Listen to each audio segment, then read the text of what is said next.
So, hi everyone, this is Engineer Osay of Odeck Builders. Andito po tayo ngayon sa isa sa mga projects natin. So, this is Project WV. So, this is a 3-story residential house. So, come on, check natin. So, typically po on our process, we have 3 phases of the construction. So, we start at phase 0.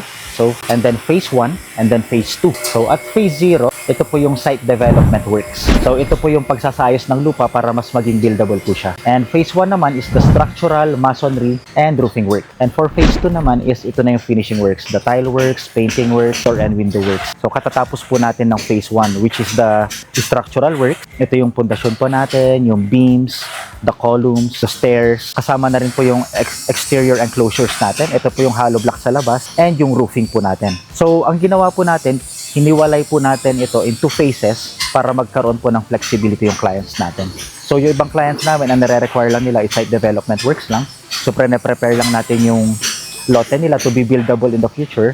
Yung iba naman, phase 1 lang, it's only the structural works. And then after a year or 2, saka natin gagawin yung phase 2. So, ginawa po natin ganito to be flexible. Okay? So, dito po, pwede po natin i-check yung house natin kung anong po yung ongoing na works natin. So, this is only a project update. So, come on. Okay. So, nandito po tayo ngayon sa ground floor level natin. So, this project nga pala, shout out ulit kay Architect Kenneth Sarmiento of CAS Architectural Design Studio. So, itong area na to, this would be the kitchen area. So, kung papansinin nyo, itong lote natin is hindi masyadong malaki, pero yung spaces natin is maximized. Ang maganda sa ginawa ni architect, so almost lahat ng areas is well-lighted po. So, na-consider niya talaga yung ventilation and yung light. So, ito naman yung living area natin, dito sa area na to.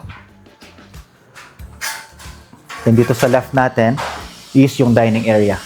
Punta naman tayo sa second floor area. So, dito pala sa stairs, as per sa design ni Architect Kenneth is, magkakaroon tayo dito ng acacia wood planks and the railings would be tempered glass.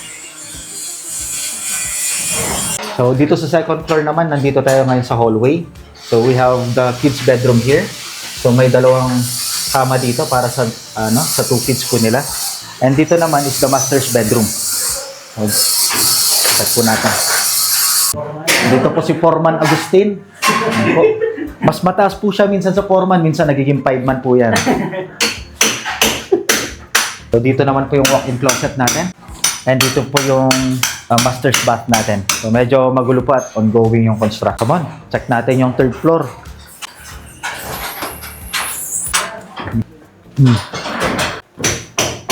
So, nandito po tayo sa 3rd floor. Framing works natin. Ay, sorry, yung ceiling works. Ongoing yung ceiling works natin. Okay, dito. Okay, another construction tip. Pag nag-i-install po tayo ng fiber cement boards, laging lagyan ng gap in between.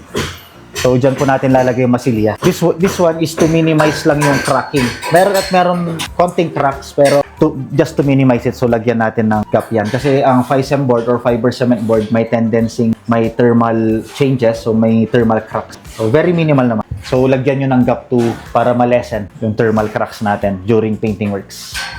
Nandito po tayo ngayon sa roof deck area, sa 3rd floor ng bahay. So, isa ito sa pinaka-paboriting area natin dahil dito makikita nyo ang daming bahay dyan. Paggabi, ang ganda, parang may malaki kang Christmas lights dito. So, ang ganda dito paggabi, guys. So, isa ito sa favorite spot. Kasi dito pwedeng mag-grill, mag-chill. So, itong area na to. Tapos, yung hangin, sariwa pa. Then, doon naman sa kabilang side is makikita nyo, puro pine trees pa dyan. So, yung simoy ng hangin po dito, fresh na fresh. Okay, construction tip po. Pag meron po kayong roof deck, so like this one. So, pag meron kayong roof deck, it is very important na gumamit po tayo ng bituminous membrane. So, much better na mag-invest tayo ng konti for the waterproofing sa roof deck. This will give you peace of mind. In the long run, after how many years, pag gumamit tayo ng typical na waterproofing, after how many years, pwedeng mag-crack yan, pwedeng mag-leak sa ilalim. So, we recommend na if you do waterproofing on your roof decks, we recommend na gamit tayo ng bituminous or yung asphalt membrane na tinatawag natin.